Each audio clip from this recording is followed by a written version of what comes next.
हाँ सर, सिद्धार्थनगर जनपद के अधिवक्ता जो आपके नौगढ़ के सदर के रहने वाले हैं, उनके साथ कुछ मामला, कुछ वारदातें हुई हैं सर, क्या कहना चाहेंगे? जहाँ गरीब पीड़ित न्याय के लिए आता है और उसी चेम्बर, वकील के चेम्बर में और जिला जज के बाहर के कैंपस में ये घटना होना कानून की अवहेलना है।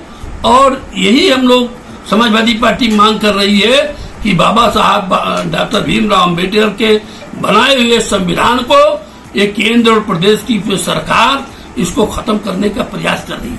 और ये इस घटना को हमने संज्ञान में लिया है, समाजवादी पार्टी ने संज्ञान में लिया और हमने अपने पार्टी के प्रदेश अध्यक्ष से भी बात किया है।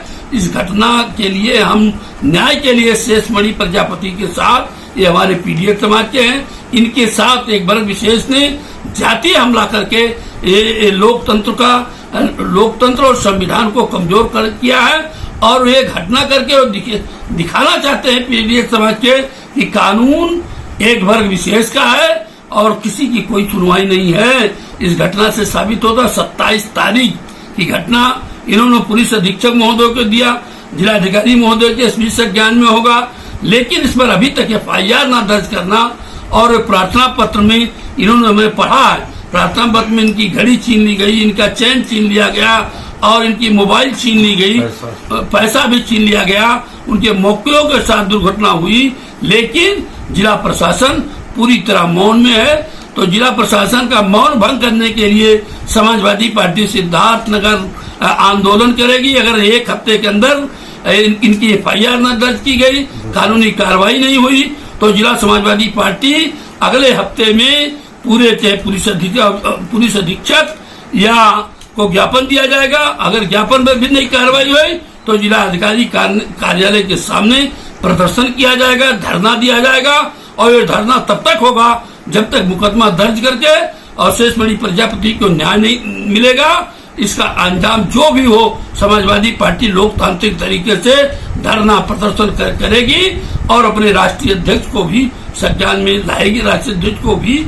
बताया जाएगा घटना। सर, ये न्याय का मंदिर है, जो है न्यायालय को मानते हैं और न्यायालय परिसर में जो है इस तरीके की घटना जो हो रही है और कहीं ना कहीं इसकी पुनरावृत्ति आगे भी ना हो, तो इस पर जो है तमाम सामाजिक संगठन जानते हैं कि यहाँ के एक प्रतिष्ठित व्यक्ति हैं और एक अधिवक्ता भी हैं, उनके साथ जो ये विभत्स घटना घटी है, तो क्या अब तक आपकी पार्टी कहती है कि हम पीडीए का मदद करेंगे, तो इसमें पीडीए का क्या रोल होगा? क्या विधानसभा और लोकसभा में मामले उठेंगे कि मतलब ऐसे दबा दिए? लोकसभा विधानसभा में उठेंगे। हम इस घटना को अपने नेता प्रतिपक्ष को भी बताएंगे, राष्ट्रीय अध्यक्ष को बताएंगे, अपने प्रदेश अध्यक्ष को, पूरी पार्टी इसमें सम्मिलित होगी और इसको न्याय देगी। समाजवादी पार्टी हमारे माननीय राष्ट्रीय अध्यक्ष का यही तो कहना है। लोकसभा 2024 के चुनाव में हम लोग जगह जगह यही कहते थे कि भारतीय जनता पार्टी अगर 400 पे पार हुई तो संविधान को कमजोर करेगी और खत्म कर देगी। लेकिन 400 पार हुआ नहीं, इसलिए संविधान बच गया। अब देखिए संविधान कहाँ रह गया। जिला बाहर के चैम्बर में जो पीड़ित जनता को न्याय दिलाते हैं, उन्हीं के ऊपर हमला हुआ और वकील वर्ग ने हमला किया। ये कहाँ का न्याय है? जो कानून के ज्ञाता हैं, कानून की बात जिला जज के सामने, माननीय जिला जज के सामने कहते हैं, कहाँ कानून रह गया? यही तो हमारी मांग है कि ये संविधान खतरे में है और इनसे लड़ने के लिए हमने पीडीए समाज, हमारे राष्ट्रीय अध्यक्ष ने पीडीए समाज को जागृत करके बूथ स्तर से लेके जिले स्तर तक हम लोग जागरूक करके कार्यक्रम बढ़ाया जाएगा। और जहां तक शेषमणि प्रजापति के सवाल है, इनको न्याय दिलाने के लिए समाजवादी पार्टी आंदोलन करेगी। हमारे नेता डॉक्टर लोहिया ने ये किताब में हम लोगों ने पढ़ा है कि जहां अन्याय हो वहां लड़ना चाहिए। न्याय दिलाने के लिए जो पीड़ित व्यक्ति है, अगर पीड़ित व्यक्ति को हम न्याय नहीं दिलाते हैं तो उस अन्यायी के साथ हम भी खड़े हैं। जो भी समाजवादी पार्टी का कार्यकर्ता नेता है, पीड़ित व्यक्ति के साथ खड़ा होगा और मुझे विश्वास है कि हम शेषमणि प्रजापति को न्याय दिलाकर रहेंगे।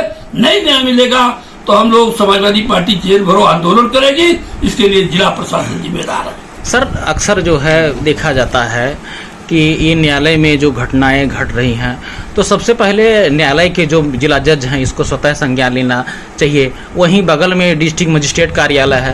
ये क्या एक इतनी बड़ी घटना हो गई तो अब तक संज्ञान क्यों नहीं लिया गया? अब संज्ञान में लिए होंगे। माननीय जिला जज के बारे में हम न्यायिक पद पर हैं, उनको स्वतः संज्ञान लिए होंगे, मुझे विश्वास है। जब पीछे बाबा साहब का फोटो रहता है न्यायिक प्रक्रिया में, तो उनको तो अगर बाबा साहब के संविधान के अनुसार है तो उनको न्याय के लिए न्याय दिलाने के लिए शेष प्रजापति को संज्ञान लेना चाहिए।